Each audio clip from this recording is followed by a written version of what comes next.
है incomplete contracts near completion. Near completion, अब ये फोर्थ केस आ गया जो अभी तक यूज़ नहीं हुआ।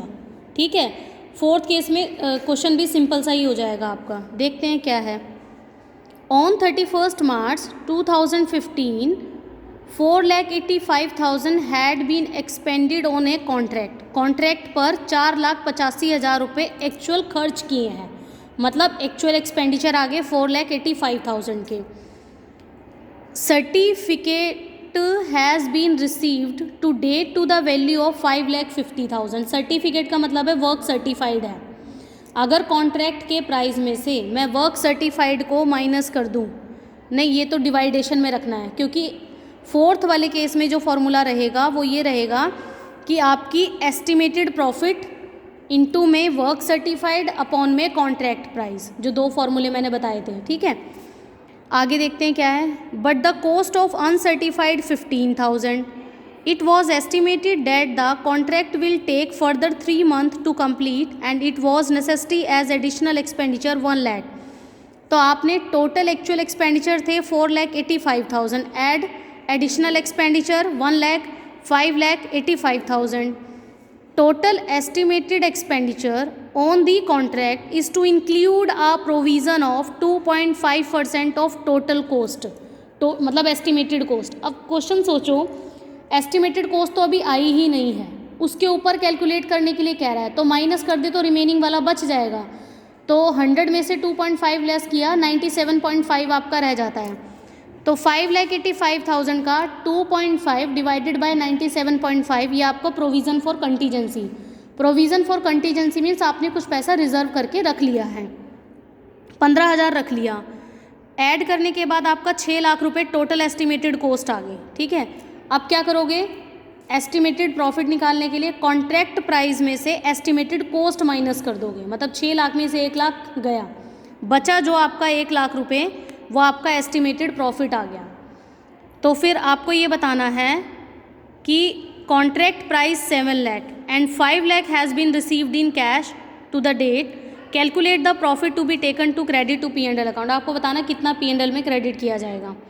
फॉर्मूला लगाया मैंने, एस्टिमेटेड प्रॉफिट इनटू में वर्क सर्टिफाइड 5,50,000, इतना ही था, और अपॉन में कॉन्ट्रैक्ट का प्राइस 7 लाख रुपए। आपका P&L में आया 7,85,7,1। पहले तो हम 2/3 और 1/3 करके निकालते थे, लेकिन ये नियर टू कंप्लीशन वाला फॉर्मूला है, क्योंकि इसमें एक्सपेंडिचर वर्ड्स आ गए, एडिशनल एक्सपेंडिचर आ गया, तो यहीं से पहचान लेना कि ये फोर्थ केस स्टार्ट हो रहा है।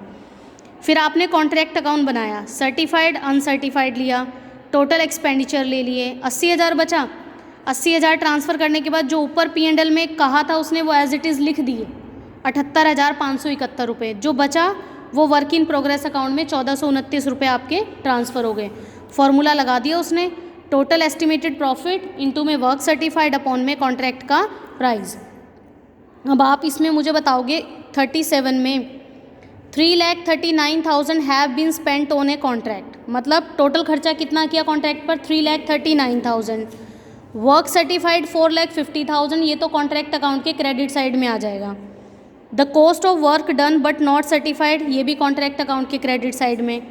It is estimated that the contract will take further 3 months to complete and will necessity additional expenditure 60,000 रुपये प्लस हो जाएंगे।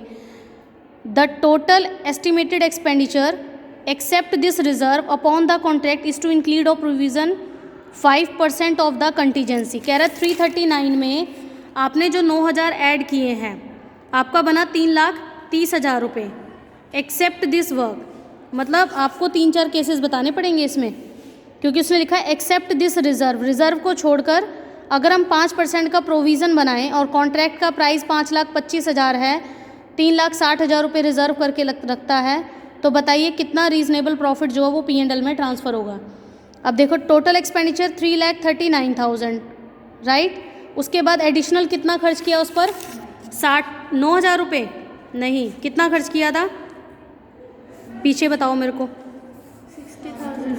60,000 है, इसमें से लेस करना है अनसर्टिफाइड वाला।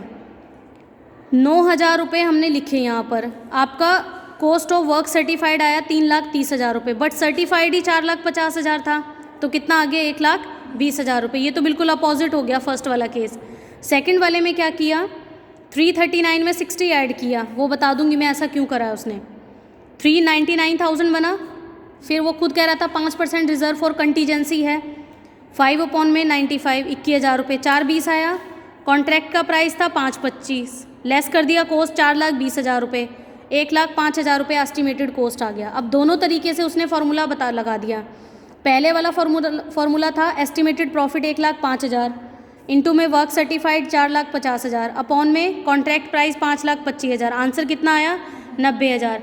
फोर्थ केस का दूसरा फार्मूला है एस्टिमेटेड प्रॉफिट इंटू में कैश रिसीव्ड अपॉन में कॉन्ट्रैक्ट प्राइस, उस हिसाब से कितना आ गया 72,000